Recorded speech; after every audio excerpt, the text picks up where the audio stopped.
Life is a garden, and we are all gardeners. Today is a very special podcast from me for two reasons. One, I'm in a studio that I've never been in before doing my podcast. This is my first podcast in this studio. Fantastic. And two, I'm doing it with one of my oldest friends that was one of my first friends that I hadn't seen in many, many years. We have regrouped since that many, many years ago, but we just realized that fourth grade was in flipping 1971. So that's where we're at today. This is my girlfriend, Sarah. So Sarah has her own vibe of how she inner gardens, and since we've gone so way back, I'm going to give us a quick little update, and then I'm going to turn it over to her to tell her side. But we are both from Detroit, Michigan. We are from the shtetl in Detroit, Michigan. We both went to a Jewish day school called Hillel, and we became close friends starting in the fourth grade. Yep. So we, not only did we come from the same shtetl, we come from the same soil. Our parents went to elementary school or middle school. The dads did. Dads did, yep. Right. So we are like heirlooms in this garden. Our soil in Detroit is way back in the day. We were sort of planted in the same kind of gardens. Our farmers were a little bit different, the ones who planted each of us.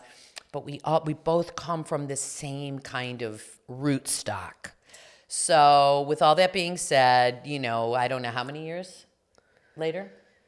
71, 81. Somebody do the math out there. Yeah, somebody do the math out there. It's a lot. It's a decades, shitload of time. Right? And we have so much more in common than, even after not seeing each other in many years.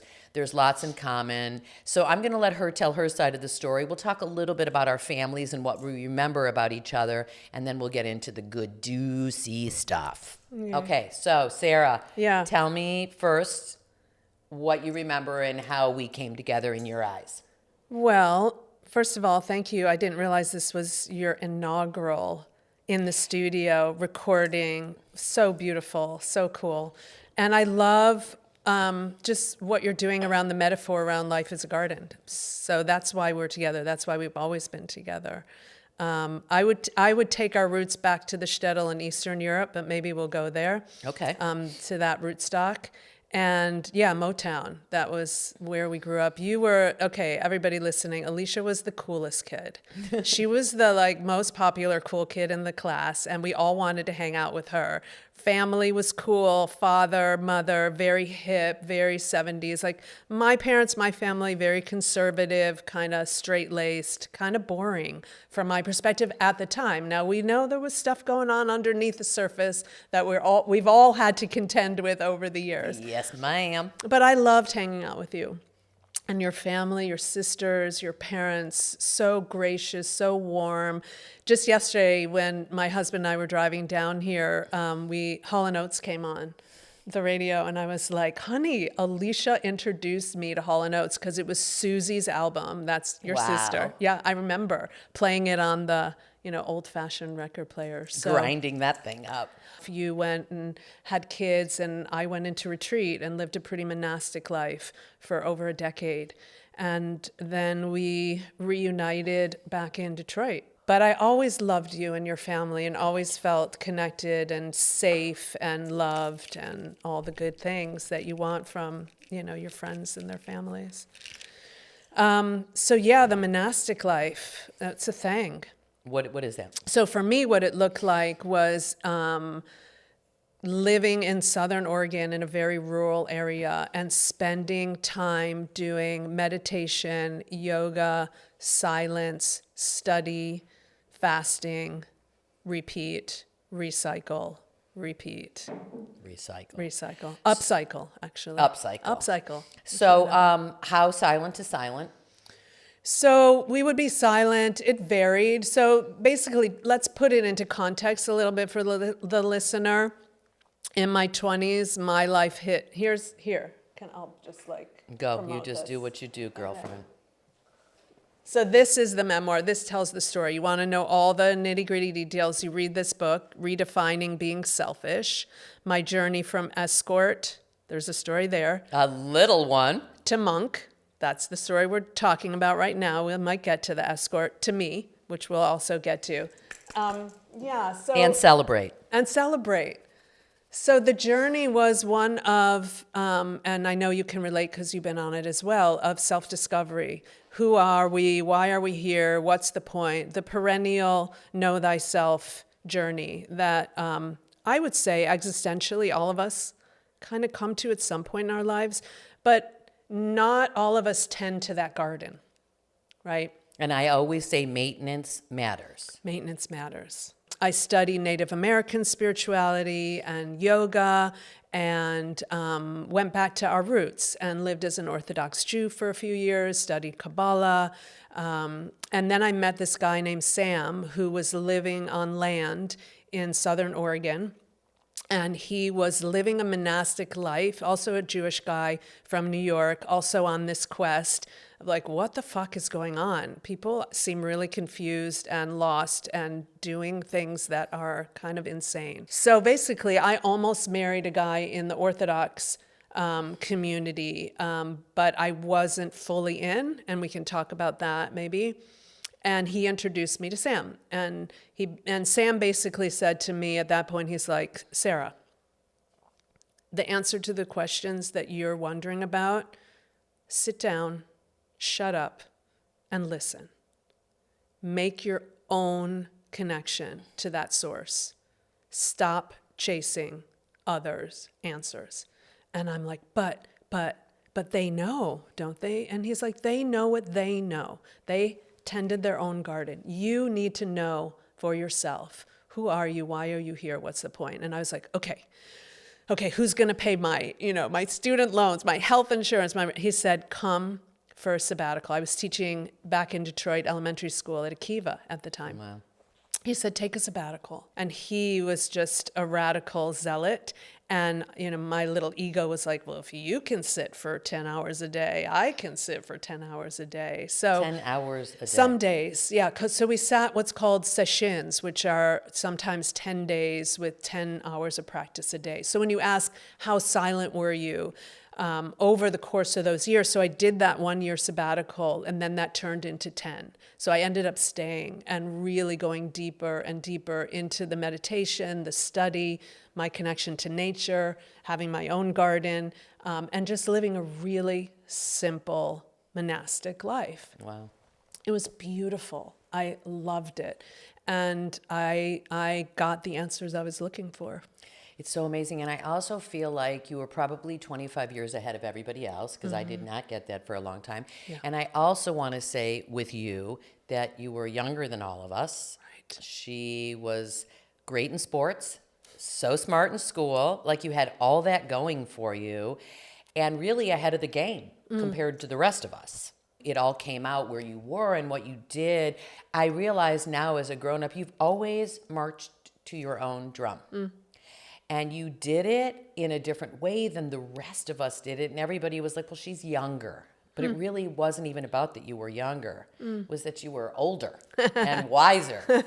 But I do realize, like, before we even started getting into trouble, you were different than they were, Yeah. So I think of all those things and I realize, like, that was in you from the beginning to go figure out a life that nobody else is living as well. So I think that's really, really cool. And I also love the idea that it went from 10 hours to 10 people to 10 days to 10 years. Right. Holy fuck. That's Yeah. a long time to be quiet. Yeah. Yeah. So in that quietness, like, what comes to you in that kind of quietness? What changes you? That's a beautiful question. I think it's different for everyone.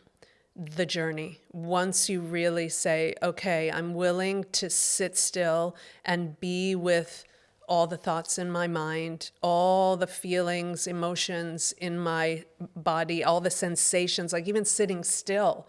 I couldn't. Oh man, it can be brutal, but there's something about sitting with the discomfort and letting it turn into purely into sensation or colors or shapes or sounds, and to just stay curious. So I think for everybody, and when I teach, I really meet the person where they're at. Like, I love that reflection you just offered to me about how you saw me when I was younger, because I did not have that perception of myself at the time at all. I wanted to be like you. Isn't that You funny? know, it's so interesting. And it's really cool to have a mirror too, to have somebody see, you know. I've always had this big curly hair. The back of my hair has always been sticking straight out, but I never saw the back. So who cares what the back looks like, you know? Yeah. But it is interesting to hear somebody else's. Reflections. It's Yeah, so beautiful, and over, the course of time, and feeling how our lives unfolded. And when we give ourselves permission to just sit down and shut up and listen, God, Ein Sof, Allah, Buddha, the universe, the Holy Spirit. We all have different names for it. We were raised as Jews, so we were raised in this structure that held us beautifully as children. I'm so grateful. Oh, me too. For that upbringing. And yet, it wasn't the ideal fertile ground for me to have my own connection with God. And so the stories that we tell nowadays about that essential thing called God or truth or Ein Sof or the inconceivable, it may not be sit down and shut up for 10 years, but it may be slow down, maybe sit for 5 minutes, maybe go inward through the morass of all the noise in our devices, in our minds, in our culture, and just feel the essential heartbeat, right? And sit with that and pray to that and listen to that. And then see what comes of that, what grows from that. And so I was willing to just sit for long enough because I felt the promise coming through in that first year. And I was like, oh, this is what life is meant to be like, at least for me. So is God a lot different now than God was in 4th grade and 8th grade and 10th grade? Well, Or is that the God of your mom and dad's? Well, I would say God has never changed. God is. Well, no, I would say God is, by whatever name. Like, that is. It's our relationship to that, That is right? what I meant, Our yeah. understanding of that. Yes. So the God of my parents, if they even had a relationship with God, or were they just going through the motions of what Judaism prescribed for having a relationship with God, which is all beautiful in its own right, but didn't carry me into my young adulthood when I started being sexual or started, being more in the world and searching for my career and my place. And once I came out of that cloister of the way we were raised, I didn't want to be seen as a Jew. I didn't want to be separated out. I wanted to be like everybody. Right. I wanted to just be human together. And so there was a lot of learning and growth there that was difficult. And so I was grateful for Sam saying to me, find your own connection to that source, and then tell your story from that genuine experience, not from a story that you have in your mind. And that's where Selfistry was born out of, which is what I call the artistry of the self, and the work that I mentor people into, basically. Yeah, it's so interesting and so good to know that, because when I think of what my parents' Judaism is, and just the way they were raised, it was more of like, you have a bat mitzvah because we said so.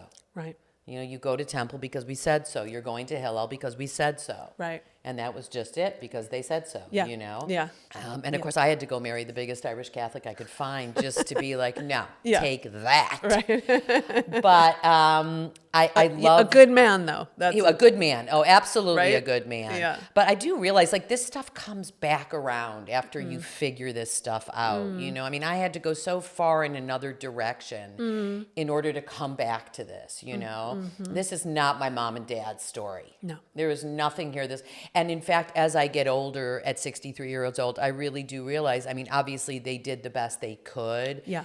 But that wasn't exactly conducive for life either, you know? And I watch my kids now and realize, like, I probably could have done things a little bit different too. Totally. But what are you going to do? Because you don't know until you know, Right. you know. I mean, if I think about this author named John Irving. Do you know the author John I Irving? He don't. wrote The Hotel New Hampshire and The World According to Garp. Oh, yeah. Yeah. He starts all of his books from the end Ooh. and then writes them backwards. Oh, wow. So had I been able to do that with my kids, like starting at 63, what I know now to teach them, you know, and to be able to forgive my mom and dad for what they didn't give me that I needed and didn't know I needed at the time either, you know. Right. Yep. So it's so interesting. But another thing that I like that I'm learning as I get older and that I'm trying to plant in all my gardens, forgive, Yeah.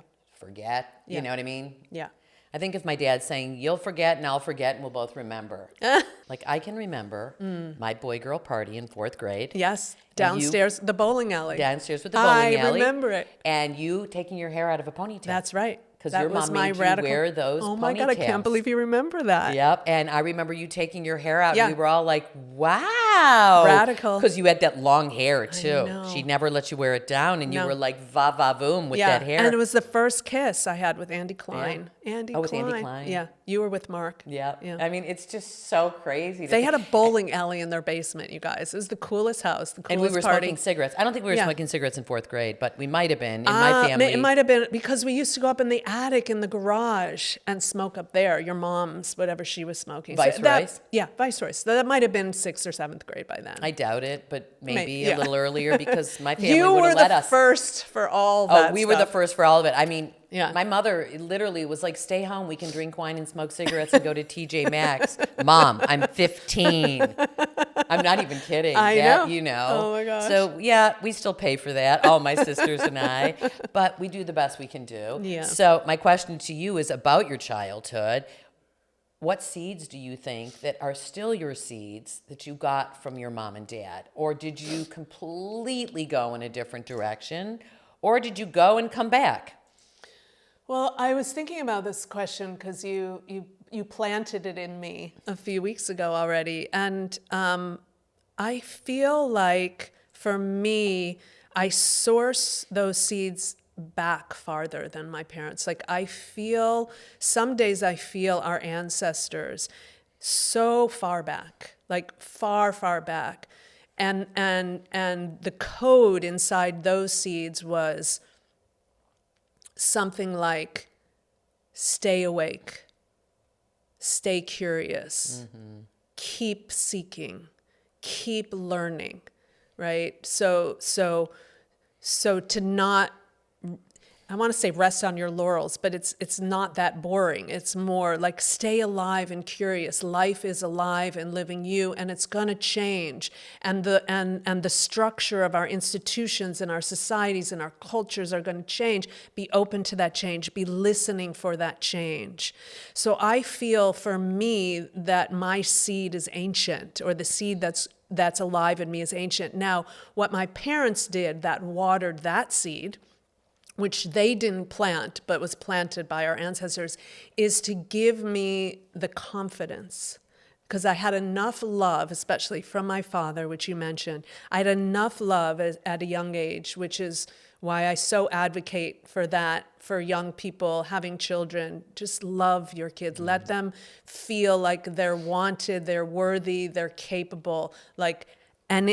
I think it's Brene Brown who says, everything is figure outable. Right. And I feel like my parents gave me that confidence, and that was enough to see me through the darkest times. Like, okay, I feel like I want to die, but I can figure this out. It is figure out. Just stay the course, stay curious, stay open. And that served me so well. Yeah. They were so generous in that regard. Yeah, when I think about your parents and you, I think about your father being the loving one and your mom being the really astute education.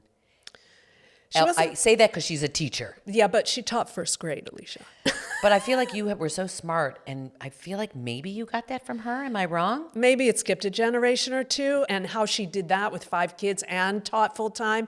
I mean, and she gave me the gift of handwork. Like I needlepoint, I knit. She helped instill my creative love and juices very much. I would not have known that. Okay, good to know. Taught me how to sew, how to cook. Yeah, it's I so learned a lot interesting from her how in that that. way. Yeah. Yeah. My parents both lovely people, love them both. They taught my sisters and I all about love Yeah. and accepting and just being non-judgmental about people that are different, Yep. but no skills. Not really any life skills, Yeah. you know? Yeah. So everybody kind of bumbled and fumbled to find their own life skills through that. But it is really interesting when I go back to see people that I've grow up with and have loved always, and just to see like how different you are from your family. Yep. And they're all grown up too, you know? And just the work that we chose to do makes us different. And you chose that work before just about anybody chose that work. Yeah. So, and then you kind of left and you changed your name, and everybody was like, and nobody saw you. Right. And, you know, whenever anybody from a Hillel saw each other, they always said, have you seen her? Yeah. You know, no one had seen you. Nobody reached out either, which is I interesting. think we all tried to. Well, again, it's not in those days. Yeah. This was ancient times. Yeah, you're we didn't right, have you're right. We computers. couldn't just get Facebook. We couldn't just message her. You know, it had to be a little bit of effort, and nobody no made one that made the effort. Yeah. which was fine. Like, I don't have any judgment about that, but it is interesting that then circling back around, it's like, oh, well, what might have changed for either of us had one of us reach out? It's true, I didn't reach out either. It's not like it's a one-way street. Because people were saying, you know, I mean, that was the thing, like, she's off the face of the map. Yeah, she's I in a couldn't wait. cult. I always knew that there was going to be something juicy coming out of that one. Oh, yeah. I mean, there was definitely shadow to it. It was very extreme and radical. And that's, for me, what it took. And sometimes I like to say to my students, I spent 10 years in retreat, so you don't have to. Was that like the biggest lesson you got out of those 10 years? What? Listening Yeah. in a different way? I would say that, yeah. And trusting my own listening, my own intuition, and always being willing to continue to check it. You know, I meditate every day, I still study, I'm still learning, I'm still curious. Now, especially around the neurophysiology, quantum physics, all the development in science and technology. Which Kabbalah, you know, has been embracing from the beginning of time. Yeah, yeah. Well, that's a whole conversation, Yeah. and maybe we'll have another. I'd love to. Let's talk about like what happened to you after college and high school. What'd you do and where'd you go before you decided to take this 10-year? Like, what was the big takeaway from before this? So I started at University of Michigan after high school and started to get into education and curious about a career direction. And I did this alternative literature program out in New Hampshire, where these old hippie English literature professors in Ann Arbor were hosting us on a summer camp vibe. And we studied Emerson and Thoreau, and we cooked together and had bonfires. And on the side, we took mushrooms and did vision quests out With in the the teachers? wilderness. No, well, I'm not at liberty to say that. Okay, but yeah, no, Okay. with the other. But with the other teachers, seekers. the other seekers, and the teachers available because they grew up in the 60s, right? And they had a relationship with plant medicine. And so there was an opportunity for us to ask the questions about what is our mind and how is it that we come to know things or believe things, and how to integrate that experience basically of plant medicine. It was Because now it's beautiful. really big too. It is. The ayahuasca. Have you ever done ayahuasca? I have not done ayahuasca, but I have not been called. But I've definitely have experience with other plant medicine. And what I like to say, my husband is a fabulous psychonaut. He's a decade older than us and really grew up in that era. Psychonaut? Psychonaut, psychedelic astronaut, right? Wow, I've never heard of that psychonaut. Yeah. Okay, yeah. And we joke because he, where he got to in one psychedelic journey when he was growing up, it took me, a decade in meditation to get to. But it's the same kind of amazing? awakening and then the integration and the embodiment of it. So I dropped out and I moved to California. Yay. So they loaded up the truck and they moved to Beverly, Santa Cruz. Santa Cruz. Yep. Yeah, and that was kind of the beginning of my seeking, I think, at that point. And then early on in my 20s, so I was 21, I think, at the time, I got pregnant for the first time. And I chose not to have that child, and with no, and again, the abortion thing is really up now again in our culture. So that's also something I like to speak to and explore.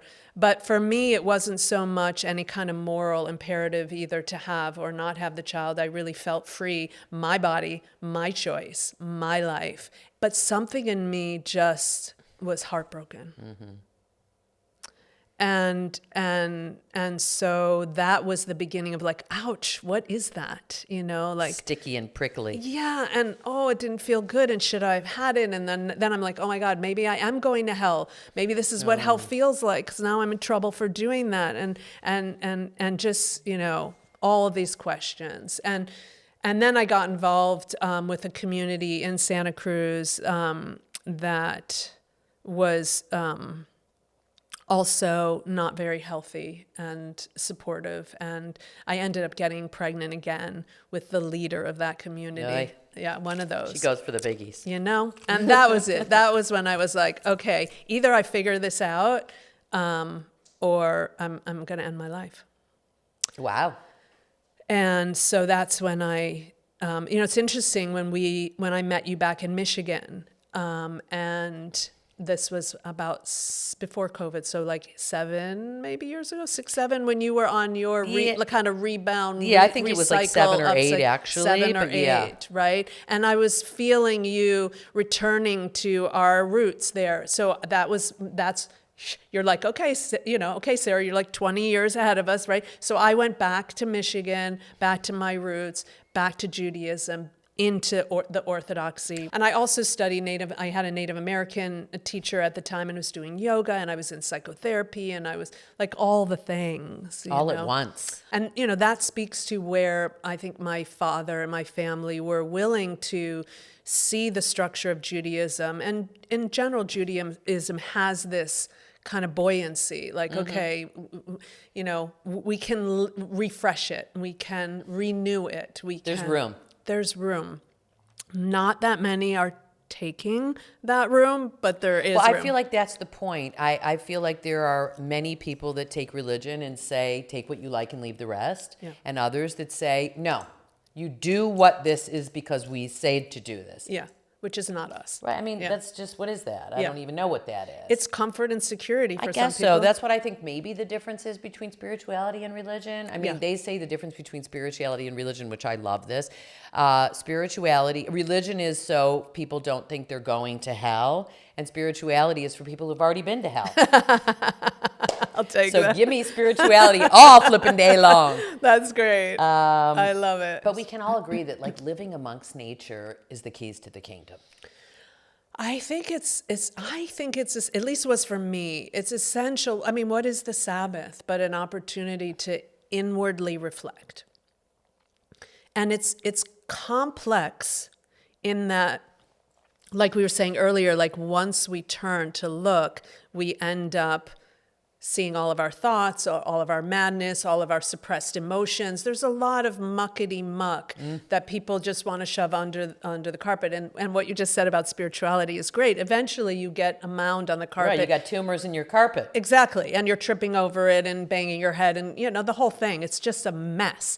But once you're willing to say, okay, let's see what's here. Delve in. It takes time. Yeah. It does. And dedication and devotion, but it works. I mean, I just want to say there's so many people that think like about spirituality, they're in a cult. I've been studying Kabbalah for almost 19 years now. People say it's a cult. Yeah. But the truth about it is, if you have to do the work, there's no cult. A cult is when you just show up and be like, tell me what to think. Anytime you're digging in, it's for your own. You know what I mean? There's nothing culty. That's a beautiful distinction. And the word cult is the root of culture, right? So what is culture? Do we want culture just to be a blind following of rules? I didn't realize that. Yeah. Okay, really smart. Yeah. We wanna like a fertile garden. We wanna build the culture of our communities, of our families, of our friendships that nourish a connection to the numinous, to the eternal, to the unknowable, to the invisible, and to the very concrete. How am I acting in the world? What's mine to do? How am I showing up as a human? it brings a richness to the soil of Completely. our lives. Yeah. Take what you like and leave the rest. Yeah. Because you don't have to follow anything completely to the T, you know. No. Even dieting, you know, there's got to be a little room for some chocolate cake in there, right? And everybody finds their own way. For some people, no, there is no room for chocolate cake. Yeah, I mean, I guess you're right. It's very individual, which is right. why Yeah. it's Sometimes we don't all have the willpower. I feel like you had willpower beyond your years at a very young age. well, here's the thing. That's always good. Here's the thing. We got a sip coming, and then Here's here comes the thing. some gospel. That may or may not be true.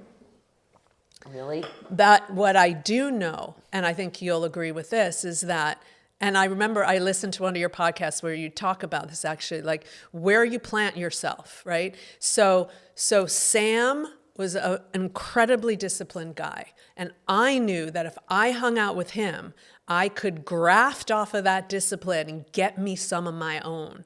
And that is how it works. So when you're isolated and alone, you're absolutely right. But when you're in a village or a community that is doing the same kind of curiosity and creativity and exploration, we feed each other. We prune each other. Totally. We fertilize each other. Trees do that. You know, trees that are next to other trees, they take care Talk of them. to each other. Yes. They talk to each other. They protect each other. And we are so much like that, too. We are. We're of nature. Right. That's why I said I feel like there's something so magical about nature. It heals. It just heals. You know, they say go stand in the grass for a few minutes. For some people, religion is not the thing. It's too scary and toxic and traumatizing. Spirituality may not be for them either because it's too woo-woo, too new agey, and too like magical thinking. And there's some truth to that as well. But then we go into science. Right. And there's a whole and real scientists are mystics. It's another story about God and his people in a new, refreshed, upcycled, renewed story. Yeah. And science is the first to say, I know this much, but I don't know everything. See, that's the thing. I think there's a lot of religions and spiritual people that claim, no, I know the truth. Right. Okay, like you can play in your little truth playground over there, but really, you know, and real mystics and real scientists will say, no, I know what I know, I'm discovering what I'm discovering, and I'm still curious. I'm listening. I'm still listening. So true. And to be able to say, I don't know.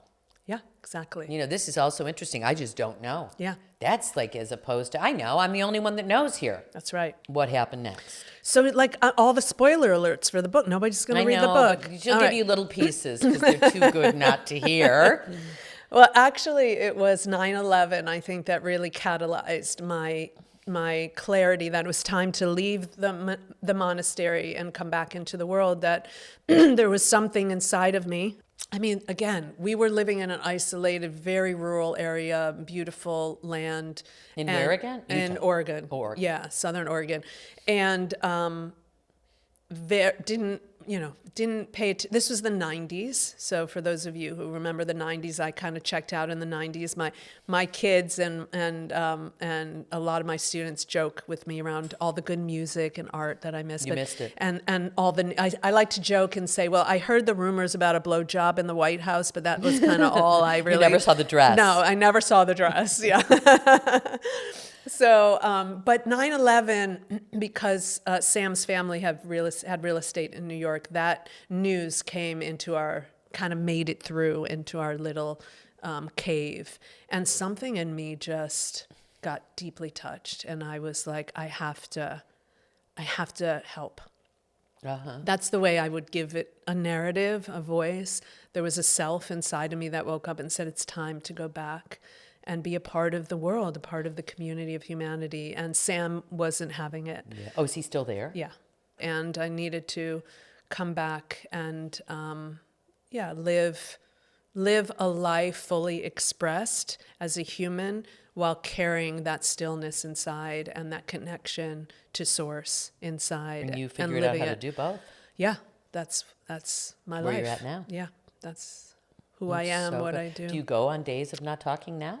Now that I'm more engaged in work and family and grandchildren and community, there's not as much freedom for that. I say, or I don't carve that out. I have other priorities. However, I do every day meditate and do take retreat time as well. So I'm choreographing it differently. So like I'm an art, I call selfistry the artistry of the self. So my artistry will be unique to me and yours will be to you. Just like every garden you design and plant has its own unique architecture. And so for me, the stillness is anchored in a way because of those 10 years. But I often advocate for some deeper silent retreats for people, like Vipassana meditation retreats are a great choice. And a number of my students do end up doing those. But you'll ask my husband, I do favor, silence in the house over music or television or any of that. I do spend a lot of time in silence. I don't listen to things when I'm out hiking or walking. I listen to the silence, and nature. I also do remember from your childhood in our mind, you've always been a really creative person. Yeah. So you were a fabulous drawer, and like an artist and those. So are you doing any of that kind of creativity, or is your creativity all brain stuff? No, it is definitely not all brain stuff. And that's part of what also emerged after the 7-year mark in retreat and moving towards the end of my segueing out of that lifestyle was I started painting. And then when I came out of retreat, I started dancing. And moving in, and I don't know if you're familiar with 5 rhythms with Gabrielle Roth's work or soul motion. These are conscious somatic movement practices that are quite exquisite and beautiful. And selfistry has a somatic component to it and a practice. And soma meaning the body, engaging the body and the mind. And so, yes, I channel that creativity in my writing and in my poetry. And whether it's my blogs or my website or my emails, but I also have a little art studio and I do upcycling assemblage work and I'm a watercolor painter and my home and my garden and how you express yourself. My clothes, my hair, like the whole life. Life is one big art project. Love that. How'd you meet your husband? My husband and I met online. And as I was transitioning out of retreat, and I'm definitely going to save that one, the escort story, that is a good and the meeting my husband for you to read in the book. But I would say he has really been the ground.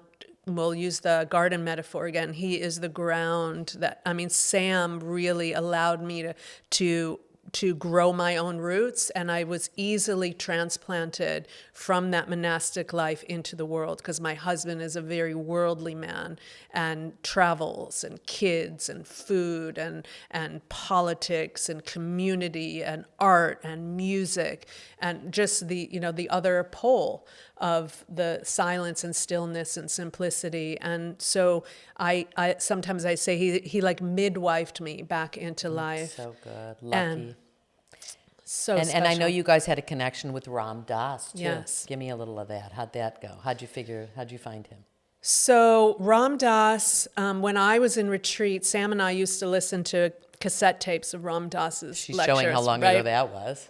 And 8 tracks. Right. Yeah, right. 8 tracks. I joke because when I came out of retreat, I didn't know what a CD was or and now CDs are like, I want to say one thing before we talk about that. I remember when I saw you and you said you hadn't looked in the mirror. Right. Yeah. I was like, holy crap. Nobody leaves home without looking in a mirror. And I want to invite every listener to do that as an exercise. Pick a period of time, as much as you can tolerate it, like sit through the discomfort, cover the mirrors, get rid of them, and just feel yourself, your beauty from the inside out. Such a good I've never done it, but I remember you saying that and me going, holy crap. So liberating. How would I go with like a stray something, It doesn't matter. No. Doesn't matter. Yeah.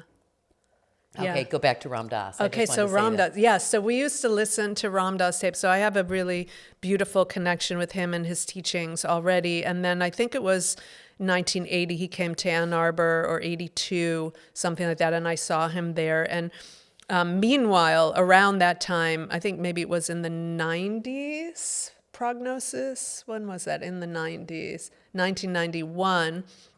my husband was doing a film that included Ram Dass and a bunch of other very influential, wise people, a film called Prognosis, which is brilliant.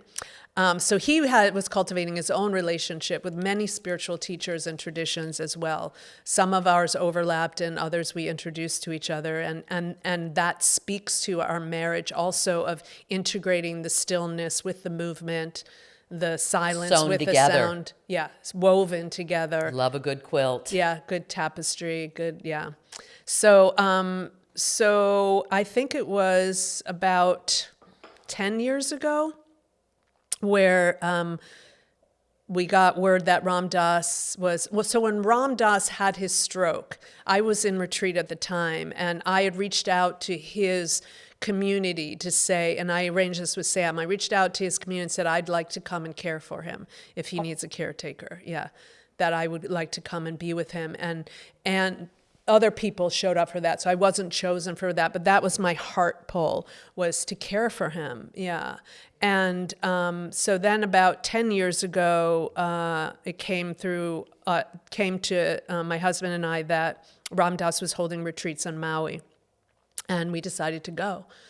And so we went to that first retreat, and we went to a number of them afterwards, and reconnected with him. Both of us reconnected with him, and super beautiful. And then for our 10-year anniversary, we spent a week in retreat with him on his land, just us in retreat with him. And I had the opportunity to really share with him my work and my story. And actually, he wrote on the back of my self-history book, he's the one who wrote the endorsement for it, and basically said, this is beautiful work and very resonant with what Ram Dass teaches, if you're familiar with his teachings at all.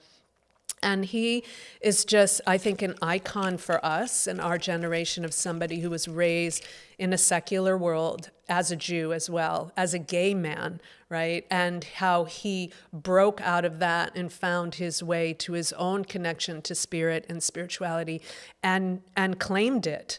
And really brought it forward in a way that touched so many people's lives. And I'm super grateful for his influence really on mine. good. Yeah.